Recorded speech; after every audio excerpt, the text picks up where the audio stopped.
कार्यक्रमों को रोकना पड़ा था, क्योंकि कई प्रकार के प्रतिबंध लगाए गए थे लोगों की सुरक्षा को ध्यान में रखते हुए। लेकिन उसके बाद ये बहुत तेजी से घटा है और आज खुशी की बात है कि 2 जिले का हम लोग कर रहे हैं, बेगूसराय का और खगड़िया का। तो अभी बेगूसराय में कल तक का जो फिगर है उसके हिसाब से अब कोरोना से पीड़ित मात्र 5 बचे हैं और जहाँ तक खगड़िया का सवाल है वहाँ पर अब कोई मामला नहीं बचा है। तो अब ये तो कुछ ही दिनों के बाद सब खत्म होगा और हमको पूरा भरोसा है कि पूरे तौर पर सब कुछ संपन्न होगा।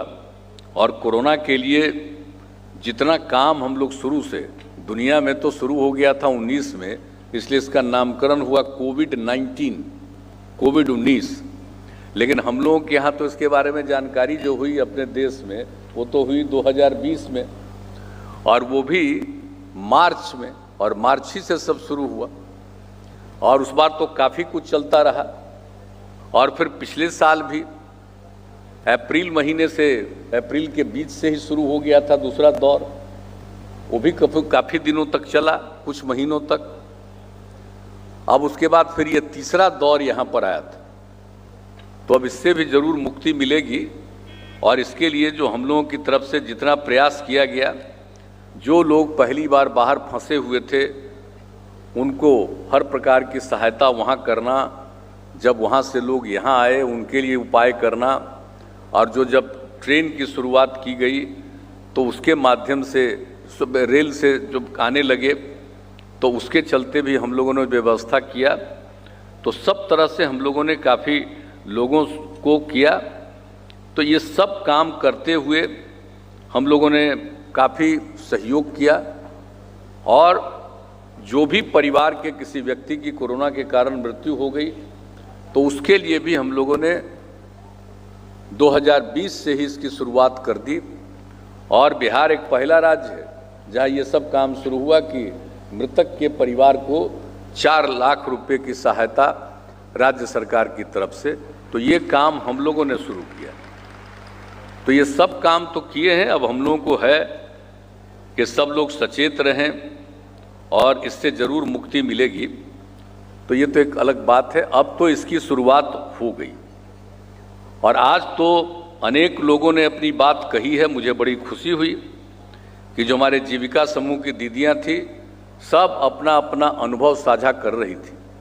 ये खुशी की बात है कि सब लोगों ने विभिन्न प्रकार से जो उनका अपना अनुभव हुआ, किस तरह से उन्होंने बाल विवाह को रोकने का प्रयास किया, दहेज प्रथा को रोकने का प्रयास किया और उसके बाद जो शराबबंदी के लिए प्रयास किया, तो अलग अलग चीज़ों के बारे में तो हर प्रकार से आप सब लोगों ने जो ये सब काम आप लोगों ने किया और लोगों की सहायता के लिए जो गरीब तबके के लोग, परिवार में गरीब तबके के लोग थे उनके लिए, और जो लोग भी शराब को छोड़ करके जिनका पूरा का पूरा सब कुछ निर्भर था शराब के काम से, तो उससे जिनको भी मुक्ति जिन्होंने ली उनको भी एक हम लोगों ने 2018 में सतत जीविकोपार्जन योजना की शुरुआत कराई और उस सतत जीविकोपार्जन योजना के माध्यम से इन लोगों को सहायता दी गई। तो आज मुझे खुशी हो रही थी कि सतत जीविकोपार्जन योजना से भी जो लाभ मिला उसके बारे में हम देख रहे थे। बहुत अच्छे ढंग से उन लोगों ने कहा कि इतना रुपया मिला और इससे अब हमारी आमदनी इतनी हो रही है, तो ये सब खुशी की बात है। तो सतत जीविकोपार्जन योजना से भी लोगों को लाभ दिया गया, तो उन सब बातों की भी आप लोगों ने चर्चा की है, ये खुशी की बात है। और उसी तरह से जो हम लोगों का है ये अभियान हम लोग चला रहे, ये निरंतर अभियान चलना चाहिए। आखिर आप सब लोगों को मालूम है कि शराबबंदी लागू कब हुआ। हम तो शराबबंदी के पक्ष में हैं, आपको तो सब मालूम, प्रारंभ से ही हम लोग शराबबंदी के पक्ष में। लेकिन आप जानते हैं कि जब हम लोगों को मौका मिला तो ऐसा लगा कि साहब हम अगर लागू करेंगे तो ठीक ढंग से लागू होगा कि नहीं होगा। लेकिन हम लोगों ने 2011 से ही अभियान कराना शुरू किया लोगों के बीच में कि इसके बाद में करिए, लेकिन शराबबंदी नहीं हो रही। और आपको मालूम है कि शराब का धंधा लोग तो बहुत करते थे, उस पर बहुत नियंत्रण करके जो काम किया, तो उस समय तो राज्य सरकार को आमदनी हो रही थी एक में 5,000 करोड़ रुपए का। तो ऐसी स्थिति जब हो गई थी बिहार की, 5,000 करोड़ ही था ना लास्ट में, तो उसका तक लाभ हो रहा था। लेकिन हम लोगों ने सोचा, और मेरे मन में तो बहुत पहले से था, लेकिन आप तो जानते हैं कि 2015 में जब एक कार्यक्रम था इसी तरह से जीविका समूह का और अन्य कार्यक्रम था, और उसी सिलसिले में जब हम लोग बोल रहे थे, ये जुलाई महीने की बात है, 9 जुलाई का, और उस दिन जब हम लोग अपनी बात बोल करके जो महिलाओं के उत्थान का, समाज के विकास का, ये सब काम का चर्चा करने के बाद जब हम ये पटना की बात है बैठे थे, तो उसी बीच में आप जो जीविका दीदियां हैं वहाँ मौजूद थी, और उसमें से कई लोगों ने खड़ा होकर के मांग करना शुरू किया कि शराबबंदी लागू कीजिए, शराबबंदी लागू कीजिए। तो हम तो बोल करके बैठ गए थे, लेकिन उसके बाद जब बोल करके जब हम बैठ गए, आज जब उनकी बात सुना, और जो हमारे उसके समय जो मंत्रीगण और लोग भी थे उस कार्यक्रम में, उनसे भी हमने पूछा कि क्या बोल रही है, जो हमको सुनाई पड़ा शराब, सबका क्या शराबबंदी के बारे में। तो लौट करके हम आए, और आ करके हमने कह दिया कि भाई अगर अगली बार आएंगे तो हम शराबबंदी लागू करेंगे। एक लाइन हम सिर्फ बोल दिए, अगली बार आएंगे। तो आप जानते हैं ना, 15 का ये हम बता रहे हैं, 9 तारीख का, तो उस समय, और उसके बाद 3 ही महीने के बाद चुनाव था। तो हमने कहा कि भाई जब फिर आ जाएंगे, 2015 में चुनाव होगा, उसके बाद जब आ जाएंगे तब आ जाएंगे, फिर सरकार में आ जाएंगे तो हम लागू करेंगे। अब फिर आ गए तो लागू किया, और इसी के लिए जो काम हम लोगों ने करना शुरू किया, यहाँ भी जान लीजिए, अभी भी मद्य निषेध विभाग के अपर मुख्य सचिव यहाँ पर, मद्य निषेध उत्पाद एवं निबंधन विभाग के पाठक जी, जब उस समय हम लोगों ने अभियान शुरू किया था, ये IAS अफसर, इन्हीं को ये जिम्मेवारी हमने उस समय दी थी। और उस समय जो शराबबंदी लागू हुआ तो 2-2.5 साल तक रहे, फिर दूसरे काम में गए, लेकिन फिर अभी ये भारत सरकार में गए हुए थे, लौट करके आए, तो हमने इन्हीं को फिर कहा कि अब आप ही को इस काम को करना है। क्योंकि आप तो जानते ही ना हैं कि उस समय जो हम लोगों ने कितना अभियान चलाया, और लगातार हम शुरू कर दिए थे। 2015 में सरकार बनी, और तुरंत हम 26 नवंबर से ही से शुरू कर दिया, और इसके लिए पूरा का पूरा अभियान चलाया। और फिर 2016 के 1 अप्रैल से शराबबंदी लागू हो गया, कानून बना और लागू किया। लेकिन हम लोगों ने सभी ग्रामीण इलाकों में सबसे ज़्यादा उसका अभियान चलाया था। तो लग रहा था कि जो बड़े शहर हैं, अब वहाँ पर देसी शराब को तो बंद, विदेशी शराब वाला भी कर पाएंगे, ये सोच करके हम लोगों ने कहा था कि अभी कुछ दिन के लिए उन जगहों पर रहेगा विदेशी शराब।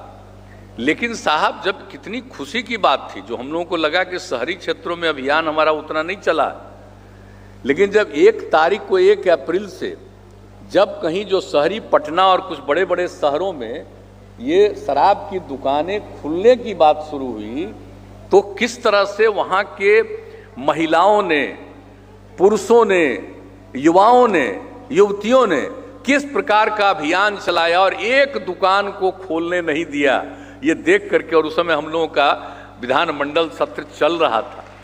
जब 1 तारीख को हम ये सुने, हमको बड़ा अच्छा लगा।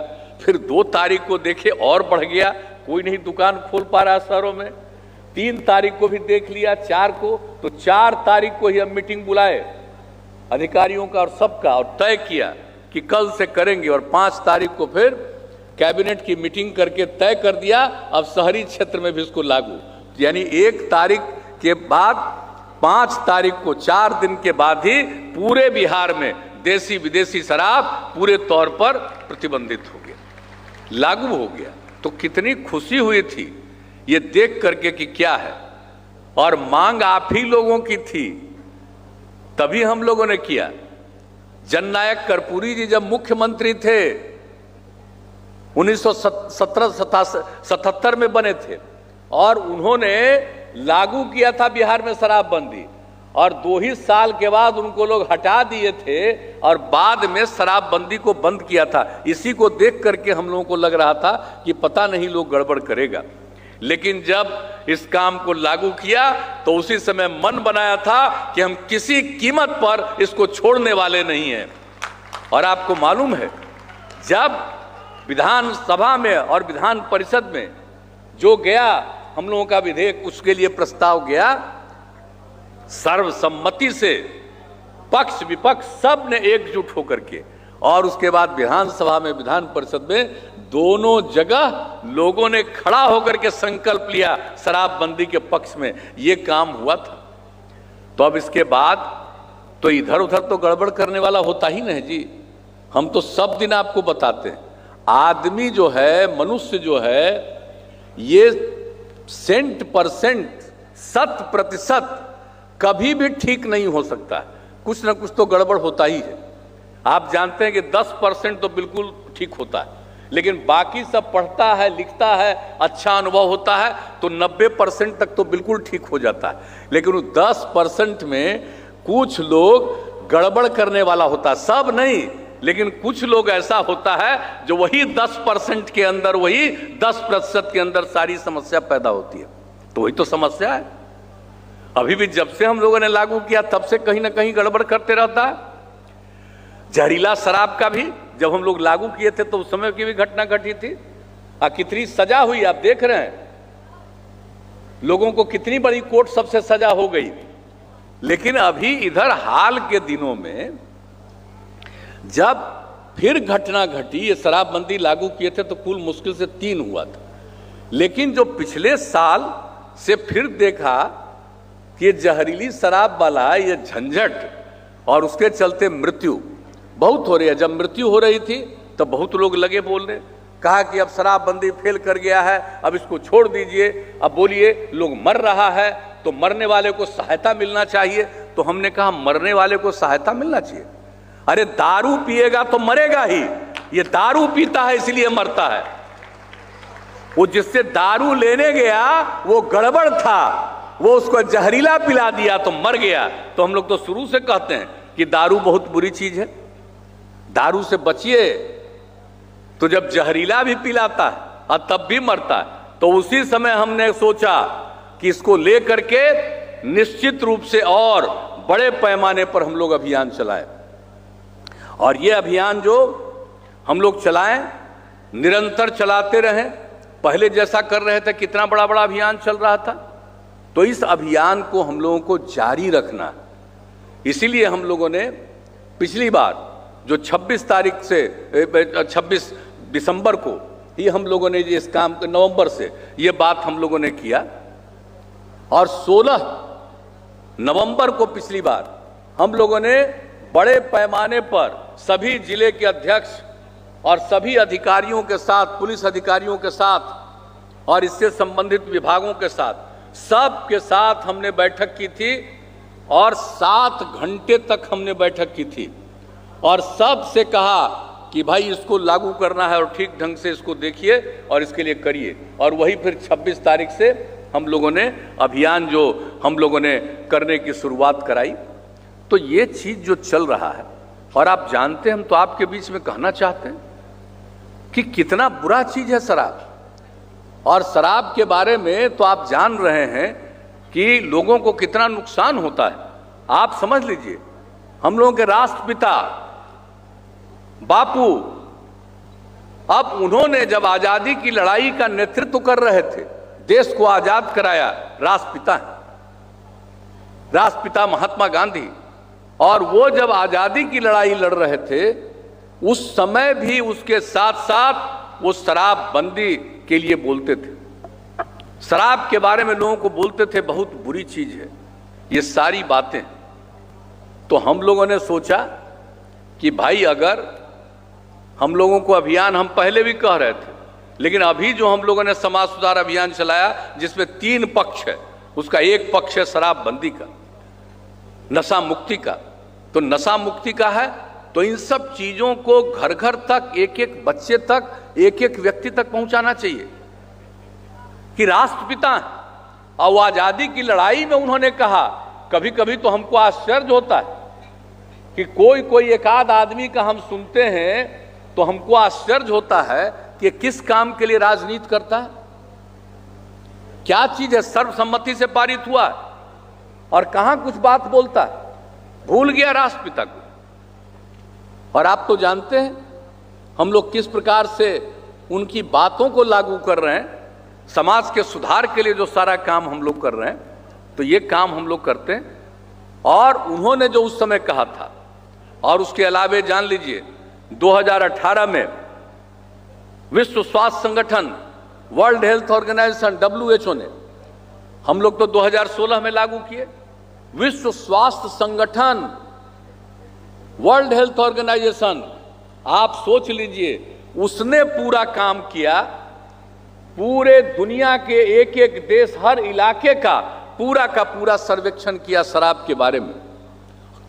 और 2018 में प्रकाशित उसने कराया कि शराब क्या चीज है, शराब से क्या क्या होता है। तो ये जितनी चीजें हैं, इन सब चीजों के लिए ये जो अभियान हम लोगों का है, समाज सुधार अभियान, अब आप जानते हैं ये इसको एक एक को बंटवाया गया है।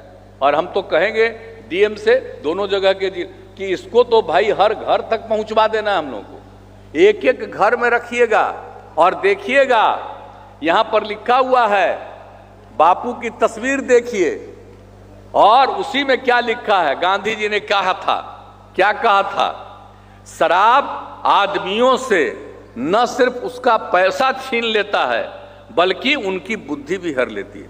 आप बताइए, राष्ट्रपिता ने कहा कि शराब, आदमी को कोई शराब अगर पीता है तो उसका सिर्फ पैसा नहीं छीन लेता है। यानी शराब पियोगे, खरीदोगे तो तुम्हारा पैसा ही नहीं तुमसे छीन जाएगा, बल्कि उसके साथ साथ अगर कोई शराब पिएगा तो उसकी बुद्धि भी हर जाएगी। ये बापू ने कहा, ये उस समय कहा, उसको एक एक चीज को लिखा। शराब आदमियों से न सिर्फ उनका पैसा छीन लेती है बल्कि उनकी बुद्धि भी हर लेती है। और दूसरी बात उन्होंने क्या कहा, शराब पीने वाला इंसान हैवान हो जाता है। आप इंसान हैं लेकिन दारू पीजिएगा तो हैवान हो जाते हैं आप। ये राष्ट्रपिता महात्मा गांधी ने, बापू ने ये कहा है। और वो तो ये भी बोलते थे, कहते थे अगर हम 1 घंटा के लिए भी हम अगर शासक हो गए, तानाशाह बन गए, तो हम सबसे पहले शराब से सबको मुक्त करा देंगे।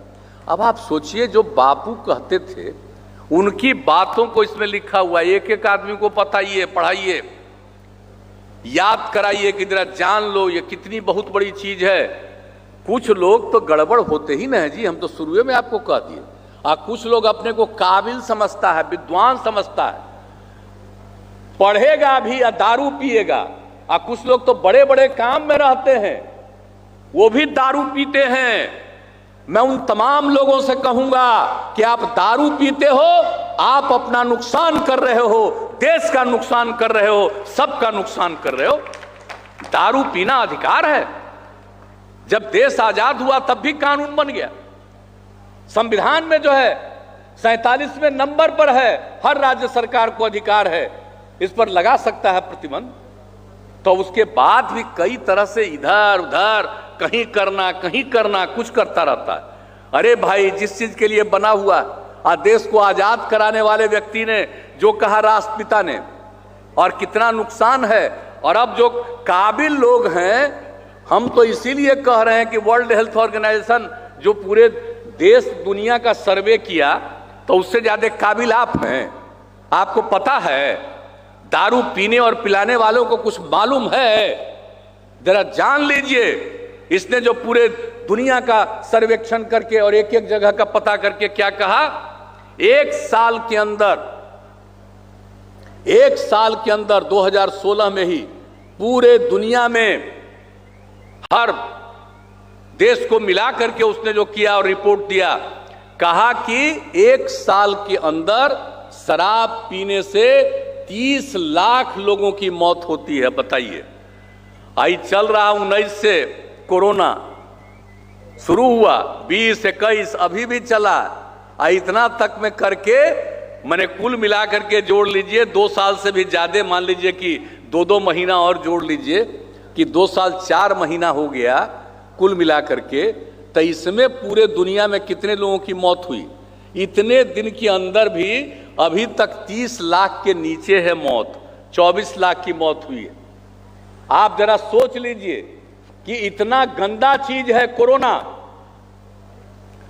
कोविड से पूरे दुनिया में 19 से लेकर के अभी तक मरने वालों की कुल संख्या 30 लाख के नीचे है, लेकिन दारू पीजिएगा तो 1 साल के अंदर पूरे दुनिया में कम से कम 30 लाख लोग मरते हैं। तो कौन सबसे बुरा चीज है?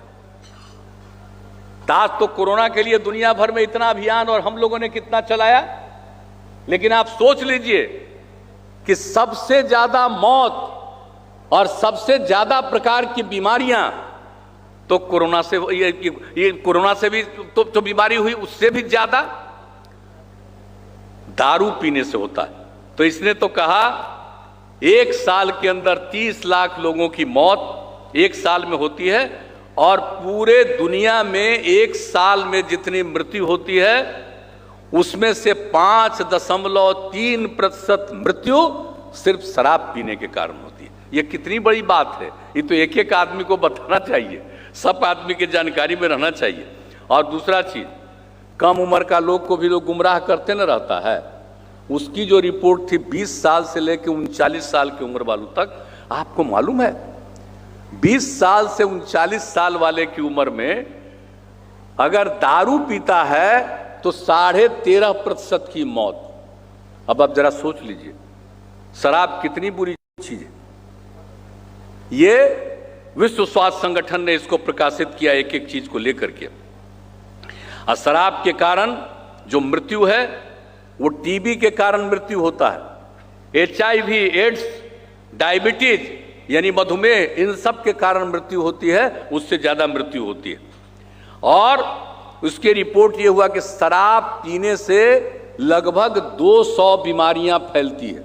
अब आप सोच लीजिए शराब पीने से 200 प्रकार की बीमारियां फैलती है, और हर प्रकार से आप समझ लीजिए शराब का सेवन कर से cancer, AIDS, hepatitis, TB, liver, दिल की बीमारियां, इस प्रकार से अनेक बीमारियां होती।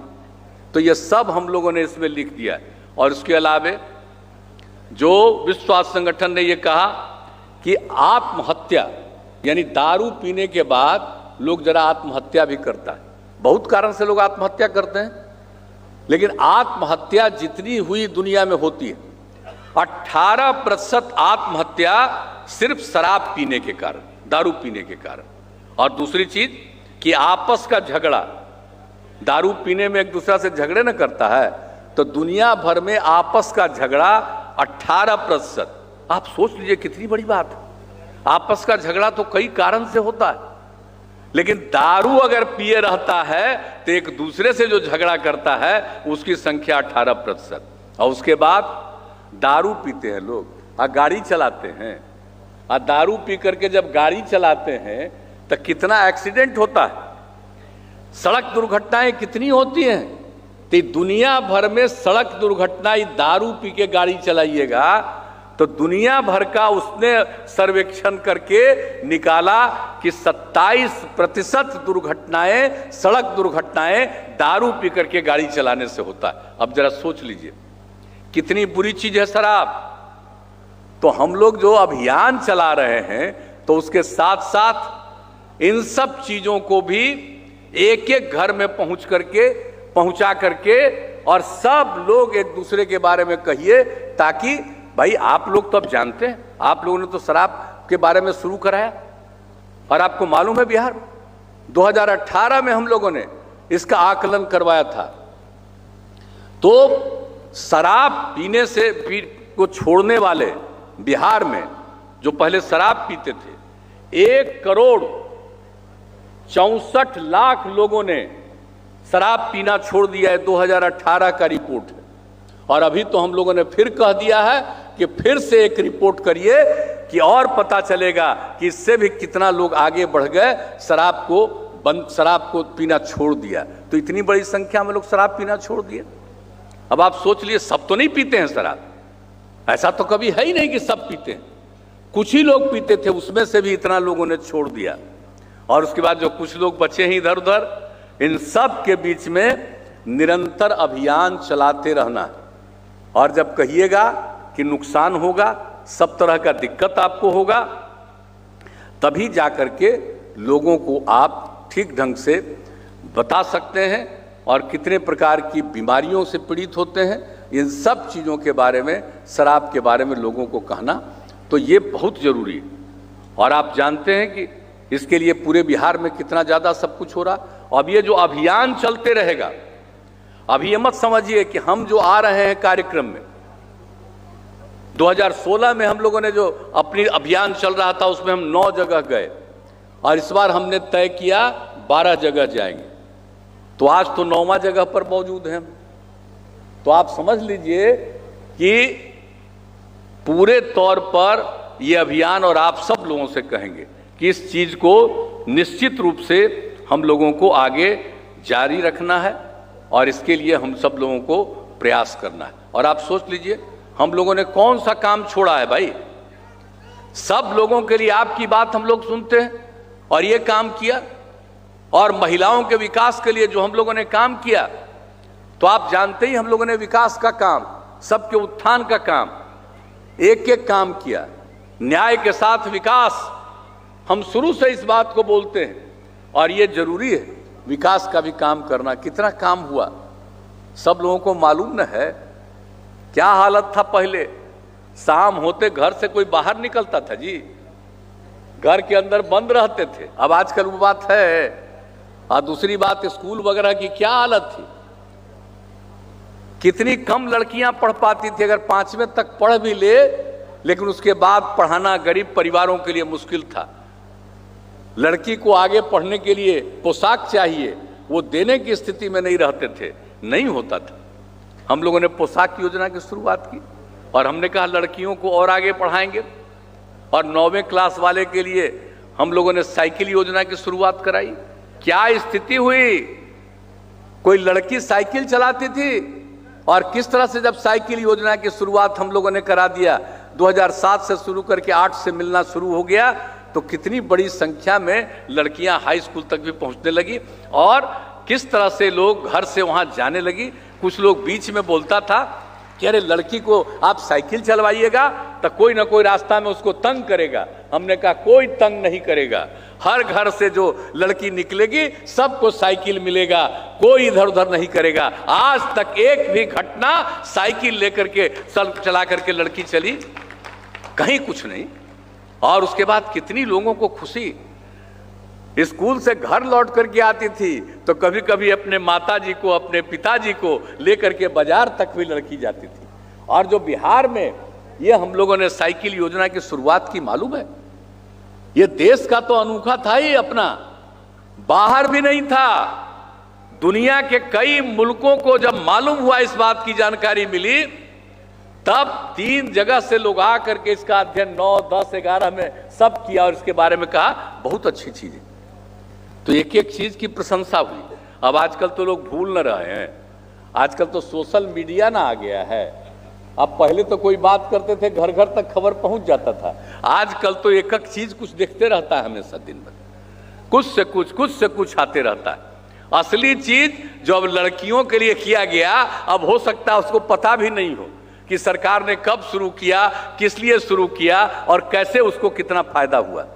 और उसके बाद तो जगह जगह लड़कों ने भी, हम कहीं जाते थे तो कहता था कि हम पर भी ध्यान दीजिए, तो हमने लड़कों के लिए भी 9 के बाद तय कर दिया, उसको भी साइकिल देना शुरू किया। अब आप सोच लीजिए कि कितना ज्यादा, अब लड़कियां कितना कम पढ़ती थी, लड़के भी कम पढ़ते थे, अब लड़के लड़कियां सबकी संख्या बढ़ी।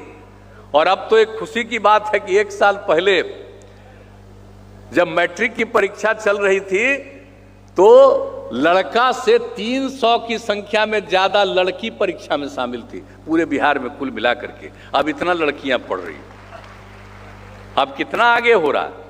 अब क्या लोग महिलाओं का ख्याल रखते थे, लोगों को तो मौका मिला तो तरह तरह का लोग सेवा किए, अपने परिवार की महिलाओं को बड़ा बड़ा पद दिए, लेकिन पूरे बिहार की महिलाओं के लिए कुछ किया? कोई महिला के लिए कुछ किया? लेकिन जब हम लोगों को मौका मिला तो हमने तय कर दिया पंचायती राज संस्थाओं में और नगर निकायों में महिलाओं को 50% का आरक्षण। और उसके बाद बोलिए 2006 में जब चुनाव हुआ तो कितनी बड़ी संख्या में पंचायती राज संस्थाओं में महिलाएं चुन करके आई, और उसके 1 साल के बाद 7 में नगर निकायों का हुआ, उसके बाद कितनी आई? अब तो 4 बार हो गया पंचायत का, कितनी बड़ी संख्या में, और अब तो 3 बार नगर निकाय का, इस बार नगर निकायों का भी होगा, तब कितनी बड़ी संख्या में महिलाएं। मैंने पढ़ाने का भी ध्यान दिया, उनको इज्जत मिले इसका भी ध्यान दिया, विकास की योजनाओं के लिए काम किया। और ये जो स्वयं सहायता समूह कितना कम था, कितना कम था। 6 में ही हम कई जगह देखे कि बिहार में तो बहुत कम है, तो हम लोगों ने कहा कि नहीं, हम स्वयं सहायता समूह में महिलाओं को बहुत जोड़ेंगे, और उसके लिए हमने विश्व बैंक से, वर्ल्ड बैंक से कर्ज लेकर के ये काम शुरू किया। और आज जब कितनी बड़ी संख्या में हमने तो रखा था, और जीविका समूह उसका नाम दिया, स्वयं सहायता समूह को हमने जीविका कहा। और आपको मालूम है ये सबसे पीछे थे स्वयं सहायता समूह में बिहार, और जब हम लोगों ने ये समूह बनाना शुरू किया, जीविका किया, सबसे आगे बढ़ गया बिहार। और जीविका इतना बढ़िया कि केंद्र में उस समय की जो सरकार थी उसके मंत्री आए और देखने के लिए कि जीविका बनाए हैं कैसा है, देखे बड़ा खुश हुए। और उसके बाद उन्होंने देश भर के स्वयं सहायता समूह वाले का उन्होंने अपना देश भर में नामकरण कर दिया, आजीविका। यानी बिहार की जीविका आजीविका, पूरे देश के नाम हो गया आजीविका। यानी बिहार में जीविका और बाकी देश में आजीविका। जीविका को ही बुलाने का पूरे दुनिया, आप सोच लीजिए, एक एक चीज भूलिएगा मत। इसका नामकरण किया, और ये जीविका का नामकरण दुनिया भर में हो गया आपके लिए। और हम लोगों ने, हमने तो लक्ष्य रखा था कि 10 लाख जीविका समूह, अब बड़ी खुशी है 10,38,000 के करीब जीविका समूह पूरा हो गया, बढ़ गया, अब 10 लाख से भी आगे बढ़ रहा है। 1,27,00,000 भी महिलाएं अब इसके साथ जुड़ गई। तो कितनी संख्या में सब महिलाएं, और कितना ज्यादा है, एक एक बोल रही थी, कितना अच्छा बोल रही थी। हर जगह हम जाते हैं, अब पहले भी जाते थे तो उस समय तो पूरा जीविका समूह था नहीं, आधा ही उस समय था। अब आप जो शुरू करा दिए थे, लेकिन उसी समय जब हम पहली बार अभियान चलाने के लिए निकले थे 16 में, तो उस समय भी सब अपना अनुभव शराबबंदी के पक्ष में जो बोलती थी, उसी में एक महिला ने कहा, जीविका की दीदी थी, कहा कि मेरे पति शराब पीते थे और नौकरी करते थे, और जो पैसा कमाते थे उनको जो तनख्वाह मिलता था, ज्यादा पैसा उस शराब में खर्चा कर देते थे। तो शराब पीते थे, लौट करके आते थे शाम में, रात में हंगामा करते थे, झगड़ा करते थे, और पैसा कम रहता था। लोगों के बच्चे बच्चियों के न पढ़ने के लिए इंतजाम, न भोजन के लिए भी ठीक ढंग का इंतजाम, ये हालत था। और जब शराबबंदी लागू हो गया है तो उस महिला ने, उन्होंने बताया कि मेरे पति शराब नहीं पीते हैं, अब वो शाम में लौट करके आते हैं और बाजार से सब्जी खरीद करके लाते हैं, आते हैं, मुस्कुराते हैं, देखने में अच्छे लगते हैं, अब घर का काम करते हैं। ये कितनी बड़ी बात है, आप सोच लीजिए। घर का जो आदमी शराब पीता था, नुकसान पहुंचाता था, शराबबंदी हुई और उसके बाद घर के विकास के लिए और काम के लिए कितना अच्छा काम करने लगा। तो ये सब बातें हुई है। तो आप सब जो हैं दीदियां, अभी आप लोगों का दायित्व है ये पूरे तौर पर। हम तो जान करके आप लोगों के बीच में आए हैं कि इस अभियान को हमेशा जारी रखिएगा। हमने तो काम किया ही, समाज के किस तबके के लिए काम नहीं किया, जो सबसे समूचे बिहार के लिए काम किया। स्कूल का काम, अस्पताल का काम, सड़कों का, पुल का, पुलिया का, सबके निर्माण का काम, कितना ज्यादा काम हुआ, किस तरह से करता था? बगले में ना मेरा क्षेत्र था जी, इसके ठीक बगले में ना हम एमपी थे। तो क्या हालत था जब हम अपने क्षेत्र में घूमते थे, तो जब हम केंद्र में मंत्री थे तब भी जाते थे, तो हम अपने क्षेत्र में थे तो हमको पैदल न चलना पड़ता था। और जो अपने क्षेत्र में हमको याद, हम कभी भूलेंगे नहीं, एक दिन में हम निकलते थे तो कितना ज्यादा हमको टहलना पड़ता था। तो आप समझ लीजिए कि उसके बाद अब क्या स्थिति। अब लोगों को वो संकट है तो हर प्रकार से काम, समाज का जो कमजोर तबका, अनुसूचित जाति, अनुसूचित जनजाति और महिलाओं की बात तो हो गई, अत्यंत पिछड़े वर्ग के लोग, अल्पसंख्यक समुदाय के लोग, और इन सब लोगों के लिए तो और विशेष कदम उठा करके सबको आगे बढ़ाने का काम किया जा रहा। हम लोग तो एक भी काम को नहीं छोड़ रहे हैं, यही आपको बताना चाहते हैं। इसलिए तो एक एक काम किया ही है, और विकास का भी कितना काम किया है। अब आप समझ लीजिए कि हर प्रकार से सब लोगों के लिए हम लोगों ने जो काम किया है। और यहाँ पर जब हम आए हैं आज, तो आज खुशी हो रही है कि यहाँ पर तो और काम हो ही रहा है। और आप समझ लीजिए कि अभी 11 फरवरी 2022 को मुंगेर में गंगा रेल सह सड़क पहुंच पथ का निर्माण का लोकार्पण हुआ, और इस पुल का नाम अपने देश के, अपने बिहार के पहले मुख्यमंत्री श्रद्धेय श्री बाबू के नाम पर श्री कृष्ण सेतु रखा गया। और इस पुल का आपको उनको याद, आप लोगों को भी होगा, जब हम लोगों ने किया था इसको 26 दिसंबर 2002 को, उस समय हम केंद्र में मंत्री थे, श्रद्धेय अटल बिहारी वाजपेयी जी प्रधानमंत्री थे, उन्हीं की सरकार में थे, उन्हीं को हमने कहा था, उन्होंने उसका शिलान्यास किया था। उसके बाद विलंब हुआ, अप्रोच में दिक्कत हो रही थी, हम सब देखे 18-19, उसके बाद सारा काम किया गया, अब वो बन करके तैयार हो गया। तो अब सोच लीजिए, बन जाने से गंगा नदी के उत्तर बेगूसराय और खगड़िया जिला और दक्षिण में मुंगेर जिले को सीधी संपर्कता प्राप्त हो गई। तब एक एक काम में हम लोग लगे रहते हैं, छोड़ते नहीं हैं।